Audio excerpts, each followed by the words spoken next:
আসসালামু আলাইকুম প্রিয় শিক্ষার্থীবৃন্দ, তোমরা সবাই কেমন আছো? আশা করি ভালোই আছো। এএস টিচিং হোমের পক্ষ হতে সবাইকে স্বাগতম।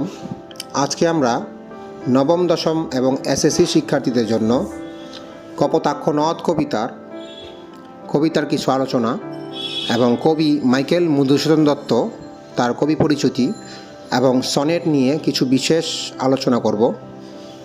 তাহলে চলো আলোচনা শুরু করা যাক। কপোতাক্ষ নদ কবিতাটি লিখেছেন মাইকেল মধুসূদন দত্ত।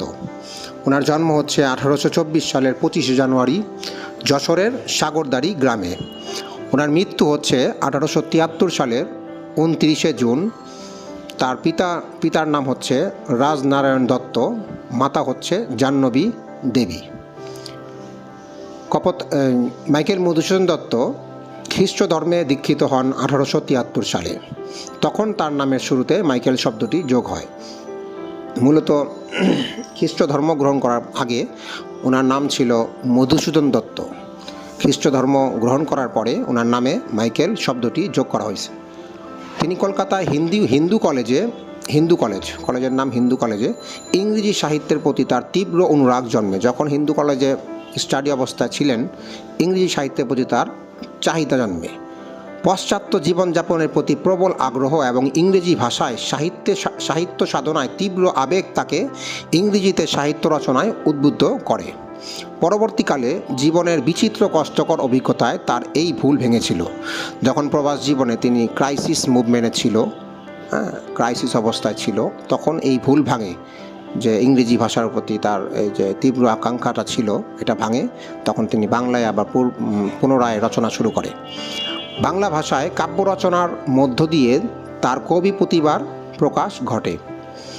ওনার অমর কীর্তি হচ্ছে মেঘনাদবধ কাব্য, এটা ওনার শ্রেষ্ঠ কীর্তি। বিশেষ অবদান তার বাংলা কাব্যে অমিত্রাক্ষর ছন্দ ও সনেটের তিনি প্রবর্তন করেন। সনেট কাকে বলে? তাহলে আমরা দেখি। বাংলায় সনেটকে চতুর্দশপদী কবিতা বলা হয়। 14 অক্ষর বা মাত্রাযুক্ত 14 মাত্রা পঙ্গক্তি বিশিষ্ট 14 পঙ্গক্তির গীতি কবিতাকে সনেট বলা হয়। 14 লাইন থাকবে, প্রথম 8টি অংশ, পরের 6টি লাইনে একটা অংশ, 8 লাইন এবং 6 লাইন। এটা তোমরা জানো। বাংলা সনেটের উদ্ভব ইতালির সনেট বা পেত্রাকের সনেট থেকে। সনেটের 2টি অংশ, প্রথম অংশে 8টা লাইন থাকে, ওটাকে বলা হয় অষ্টক। এটাতে ভাবের প্রবর্তন প্রকাশ পায়। আর এটার অন্তমিল হচ্ছে ক খ ক খ ক খ খ ক।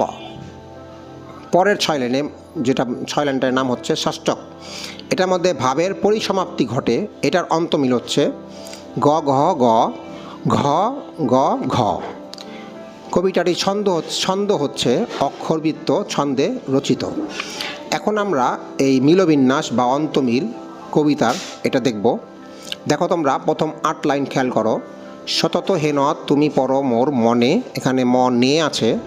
দ্বিতীয় লাইনে সতত তোমার কথা ভাবি এ বিরলে, এখানে লে আছে। তৃতীয় লাইনে শেষে আছে স্বপনে। প্রথম লাইনে নে, স্বপনে, তৃতীয় লাইনে। পঞ্চম লাইনে ছলনে, তারপর অষ্টম লাইনে স্তনে। এই নেগুলিকে আমরা ক ধরেছি, দেখো, মনে, স্বপনে, ছলনে, স্তনে।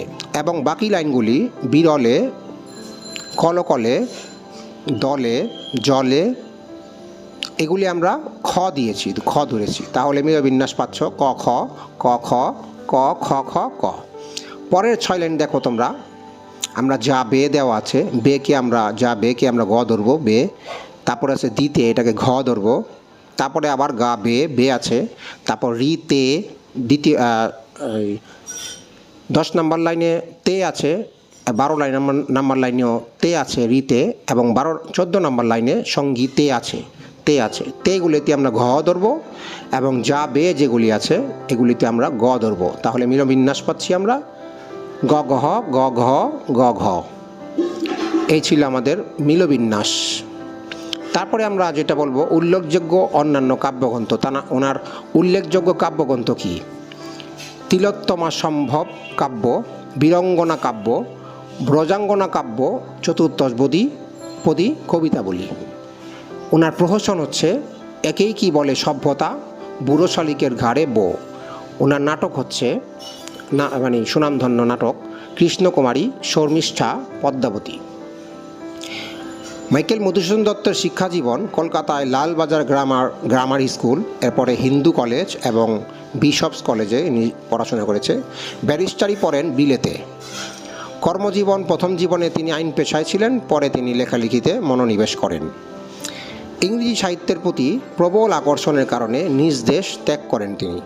ফ্রান্সের প্যারিসের ভার্সাই নগরীতে কপোতাক্ষ নদ কবিতাটি তিনি লেখেন ওখানে থাকা অবস্থায়। তিনি প্রথমে লন্ডনে গিয়েছিলেন, সেখানে বর্ণবাদের শিকার হয়ে লাঞ্ছিত হন। পরে প্যারিসে যান, প্যারিসে তিনি অর্থের অভাবে টিকতে পারেননি।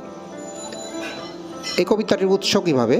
উৎস হচ্ছে কবিতাটি চতুর্দশপদী কবিতাবলী থেকে নেওয়া হয়েছে, যার উদ্ভব হয়েছে মধ্যযুগে ইতালিতে।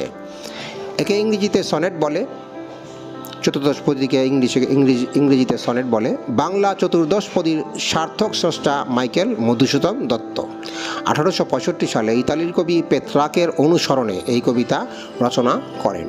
মূলত এই জাতীয় কবিতায় কবির ব্যাকুলতা, স্বদেশপ্রীতি, আবেগ ধ্বনিত হয়। এই ছিল আমাদের কপোতাক্ষ নদ কবিতার কবির সম্পর্কে কিছু আলোচনা, সনেটের প্রতি কিছু আলোচনা এবং কবিতারও কিছু আলোচনা। তো পরবর্তী ভিডিওতে আমরা কপোতাক্ষ নদ কবিতার লাইনের অর্থ নিয়ে তোমাদের সামনে উপস্থিত হব। তো আমাদের ভিডিওটি যদি তোমাদের ভালো লাগে, আমাদের চ্যানেলটি সাবস্ক্রাইব করে আমাদের পাশে থাকবে। সেই পর্যন্ত পরবর্তী ভিডিও দেখার জন্য আমন্ত্রণ রইল। সেই পর্যন্ত ভালো থাকো, সুস্থ থাকো। ধন্যবাদ।